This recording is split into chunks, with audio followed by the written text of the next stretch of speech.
Hey guys, what's up? All right. It's Double Deuce back. I said I'd give you guys an updated video on the the clutch situation. So here's what I did. I ordered a bunch of clutches, and they finally came in, and it was a little interesting. So, so the original clutch that I used on this was from the Traxxas. Okay, and I used the stock one, basically. This is for the Revo also, I guess. Same clutch. One spring, Teflon shoes, and, you know. Now, I literally spent 12 hours today trying to figure this out, and I come up with, hopefully, a clutch system that'll work. I'm going to try it tomorrow. So, with a little luck, I'll have an upcoming video of, you know, an update on the clutch, so it ain't gonna slip. What I did at first was, okay, you see the way this direction is, it's pulling because the motor runs counterclockwise, okay? So when you open it up, let me get my little screwdriver here. When you open it up, it drags on the clutch bell as it spins. So what I did was I turned the clutch shoes around into what back in the old days we used to call it the aggressive position. See, so instead of it lifting over here, it's lifting here now. Okay, and when it does, as it leads into the clutch bell, it bites into it. So that helped quite a bit, but it was still slipping because it just didn't have enough grip. Okay, now one thing you're going to learn is, all right, this motor is a 4-stroke. Okay, 4 strokes have a lot lower RPM than a 2-stroke. For instance, this motor here, it'll rev to somewhere in the neighborhood of 27,000 to 30,000 RPMs. Okay, now when you got a clutch like that in there, it doesn't matter what you're really running for shoes, it's going to crack it up and it's going to bite. You know, just the friction alone is going to, you know, it's going to bite hard. Now, the TOYAN engine, okay, is only rated for about 13,500 RPMs, okay, and that's on a good day. Now, when you're trying to figure out, you know, a clutch setup for this, you know, when you got this one here, it idles anywhere from 2,500 to say 30,000 RPMs. This one here idles at 2,500 and only goes to 13,500. All right. So you're going to need a heavy clutch shoe, a light spring, and try to contact as much surface area as you can. So set that over here. Now you see here on this, when it comes up, okay, I'm only getting maybe a quarter of that shoe that's biting the clutch bell. So I seen this on there. This is a hot racing setup. It's pretty cool. I thought, well, this would be great, you know, because now I'm getting a little bit more, and this thing actually expands inside the this little wedge here, both sides, and it bites the clutch. I thought this would be great. This would be perfect. But then I looked at the width of the clutch, and it's still the same width as the stock Revo. Now, this is for the Revo and the T-Max and all that, too. It's from Hot Racing. I've really not used the clutch because I couldn't retrofit it on this motor. When they built this motor, they kind of made everything, I think they spent more time designing so you couldn't do things to it than they did by making the features of the motor. Okay, this is the Hot Racing part number, RBO 1100XH, okay? It's called a power-up bidirectional clutch kit for Traxxas, for the Revo. That's a good clutch. Like I say, I'm not going to use it yet, so I'll set that over here. The reason why I'm not going to use it is because this is the flywheel that comes on the TOYAN engine, okay? This thing is like massively heavy. All right. Now what I did was, to make the Traxxas clutch work, you'll see you got your pins, okay, in here. And so you see these two holes that I drilled in the flywheel. Take the clutch off. I drilled the holes in there and then countersunk the holes so the screws would fit down inside. Now these are either, I think they're like a 2.5 millimeter thread. Two of them are threaded and two of them are not. Okay, if you can get a close up there, you can see these two are threaded, these two are not. So you'd probably, if you wanted to, you could put some clutch pins in here. Now this is going to be for your 8th scale clutches. Okay, so if you could put pins in here or even screws in here, tiny screws, and then use your clutch shoes on there and rig up a pilot shaft. So I got that. I put this on there like so, and that's how I ran it the first time. Okay, because I had the clutch on there, and it worked good, but it seemed like the flywheel was robbing most of the power, because it's, you know, if you look at this tiny little thing here for a 2-stroke, there's hardly no weight to it whatsoever. But you look at this massive flywheel, you know, for the 4-stroke, this is what keeps this thing running. Okay, I found that out today. After I retrofitted in this other clutch that I got from RC All-Wheel Drive, is the company that made the clutch. I bought it on eBay. There's a million of them on there. It's a 3-shoe 8-scale racing clutch is what it is. And the surface area, as you can see, is almost twice as much as the T-Max, and it's got 3 shoes in it. So I ordered a flywheel and a pilot shaft here from, you know, Engines DIY, you know, Sterling, whatever it is.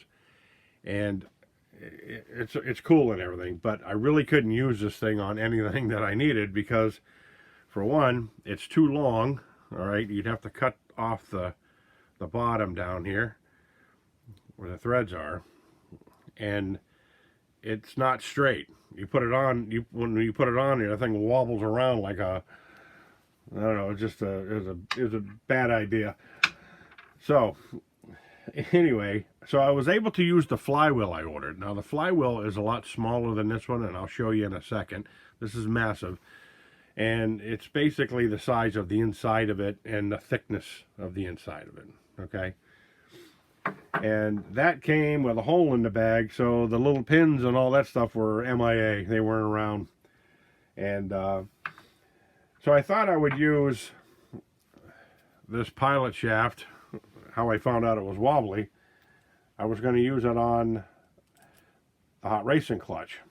Okay, but you can see there's a gap there, and you're going to have to cut the pilot shaft down, and the thing's not straight as it is now. So, and then another problem I had foreseen was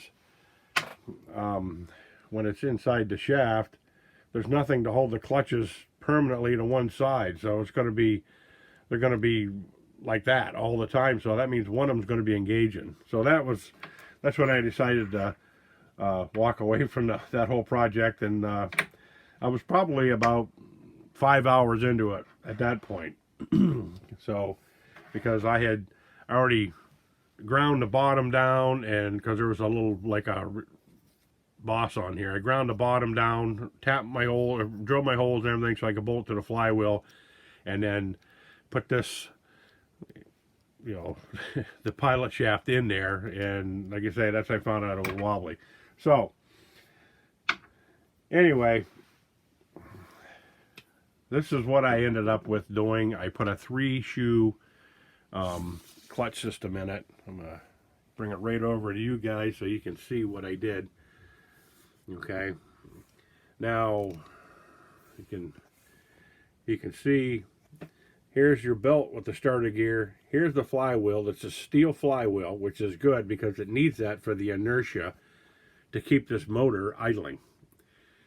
When you don't have that, I had just this aluminum flywheel on here at first, right here, and it just kept stalling and stalling and stalling, and no matter how much I retuned it, it would not stay idling. So anyways, I did the same thing that I did with the Traxxas one. I drilled 2 holes in this flywheel with a 3-shoe clutch and bolted it right to the steel flywheel here. Get this out of the way. And so I bolted right to that. Right to there, to there. That's solid, okay? And then I had made a piece of tubing that I could run my bearings on and ran a pilot screw right through it, made my own pilot shaft. And believe it or not, it's straighter than this thing I got over here that came with that flywheel. So this motor here does around 13,000 RPMs. Okay. I had a lot of questions on it. I'm going to go over this motor because there's a lot of voodoo on this thing out there, and a lot of people are asking questions of, you know, maintenance schedules and what kind of oils it take and all that. It doesn't, you know, it doesn't take anything. It just takes the just a regular 2-stroke fuel, and I found out that 20% runs better on it. So because I ran 10, 15, and to no avail.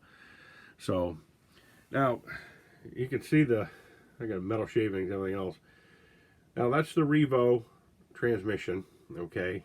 And then I made the plate. I had to shim the plate with some washers and stuff to get this thing to fit back in there correctly because it was a little bit off. So, and she's still a little dirty. But one thing I wanted to show was on the back, because my friend there, Steve from RC Tanks and Trucks 24/7, the disc brake on the back, okay, the yoke on the drive shaft has two pins that come in and go through the brake rotor.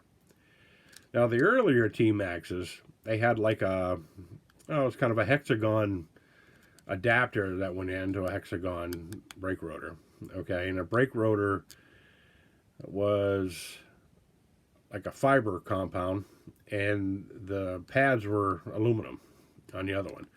And when you put that in there, your pin for your drive shaft was real long, so it went through that hexagon adapter, and that's what stopped it. So now they changed it and put 2 pins on there. Why, I don't know.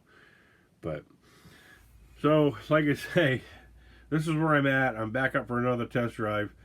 You know, I might have to move the tank a little closer to the motor. I don't know yet.